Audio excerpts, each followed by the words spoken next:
Hello mga palangga, nandito naman tayo sa Baybayon mga palangga. Ayan, maraming mga pambot mga palangga. Ayan, sila ay mananagat.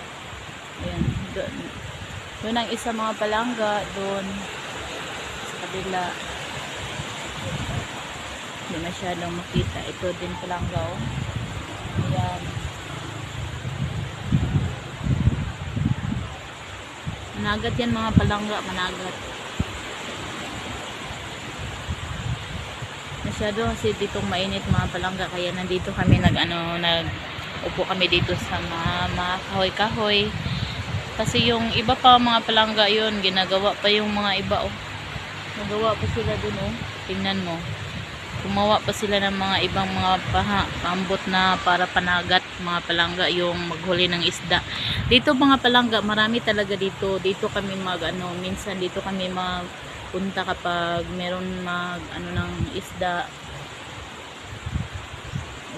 Umaga pa mga palangga, madaling araw pa. Dito kami magpupunta mga palangga, ng isda.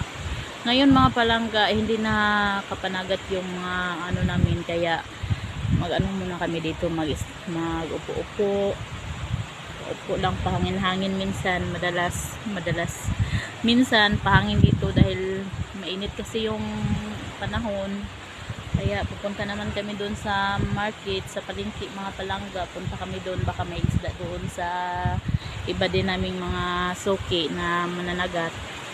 Ito din ang kanilang mga hanap buhay mga palangga, kahit maulan, mabagyo. Ito talaga yung mga nila, hanap buhay, kaya wala silang magawa. Kahit magbagyo pa mga palangga, walang magawa sila. Ayan mga palangga, oh. Nakaparada yung mga pambot nila mga palangga.